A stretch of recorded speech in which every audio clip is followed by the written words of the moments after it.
Well, we're here today. We're going to be talking about wheat. Everybody likes their breads and everything, but something in our culture's popped up.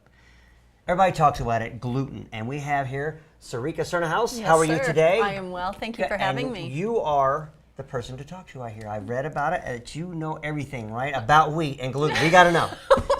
Goodness. Well, because we hear about it now. I Yeah. don't remember it as a child, Right. but now there's people who can't have gluten. And why is that? Why is that becoming a popular thing now?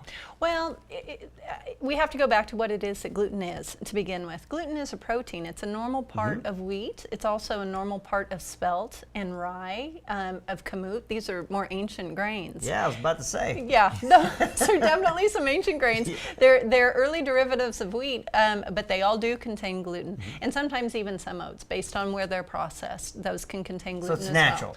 well. It is a totally naturally occurring portion of the wheat. It's a protein, and the problem with it is it can be difficult to digest for people. And if you have ever made any type of wheat bread, okay, you'll notice that maybe some gets on the tea towel that you're wiping your hands with. You go to wash that, you can actually put that in the washing machine, and it's amazing how that can even stay stuck to that. Gluten has a gluey texture to it.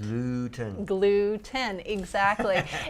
And that's why it's so good for making breads, because it has this softness, this pliability, and an ability to hold things together. But the issue lies in eating too much of it.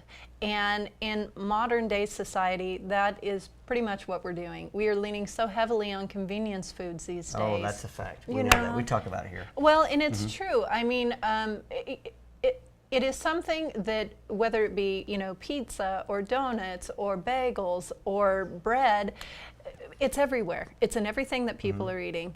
And so because of that, we're getting so much more of this than we once did. And as a result, people are really starting to show some issues with this. Really? And that's where you hear about the term celiac disease. Right. Yes.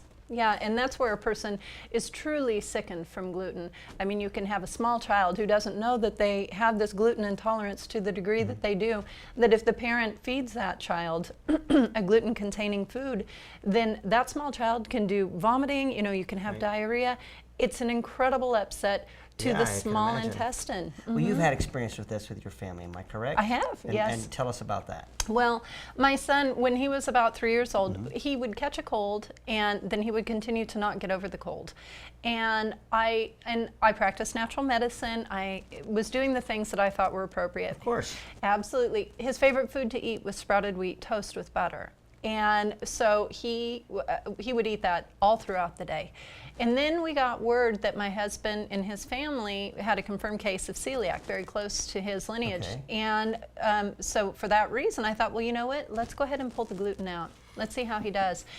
Not kidding. I mean, within days, it was amazing how my son went from being this child with runny noses to clear.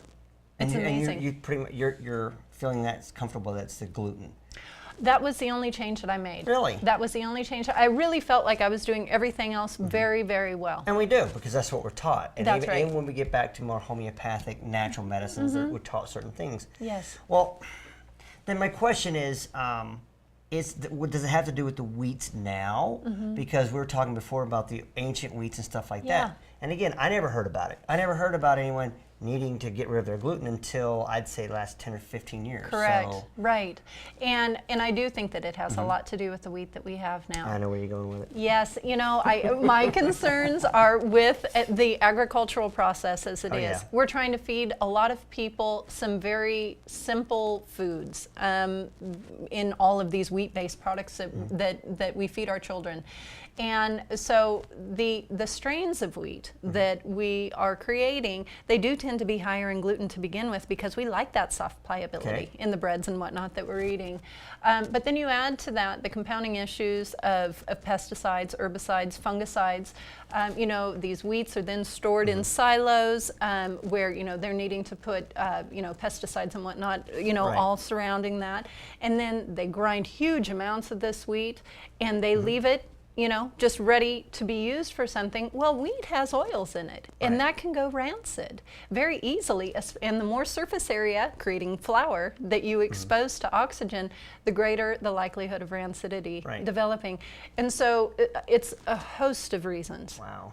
And also GMOs. Oh, that's a good thing. Because I think you've spoken about it, or maybe someone in our studio here talked about there is a wheat, a Mediterranean wheat that you can use, and the people who have celiac or can't use gluten, it doesn't affect them.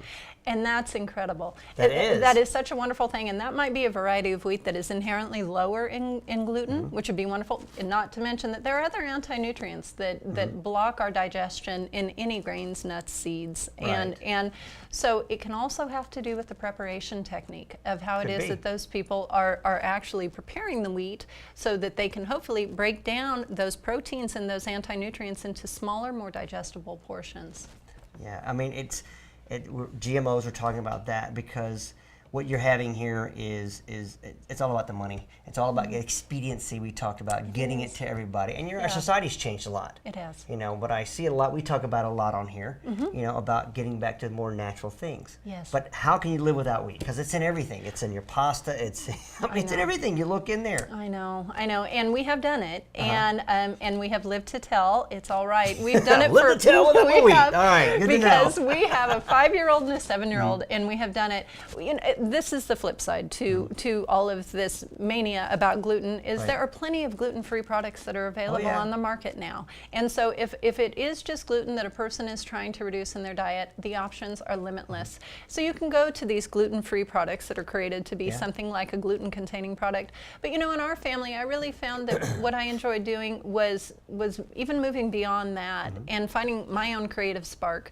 Leaning on other carbohydrate type sources, things that have no gluten in them, but that still have a lot of nutrition in them. Okay. And so we would use red potatoes or sweet potatoes or hard winter squash. Yes, these are wonderful things. Yeah. It's so good, and the kids get a full spectrum of nutrients that they maybe wouldn't have I'm eating. doing good then. Yeah. I'm introducing all that stuff in there. Love it. That's great.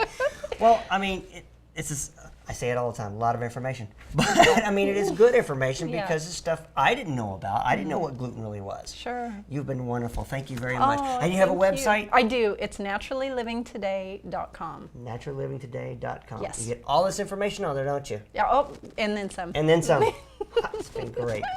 There you go. It's been a good one today. I like that. Thank you.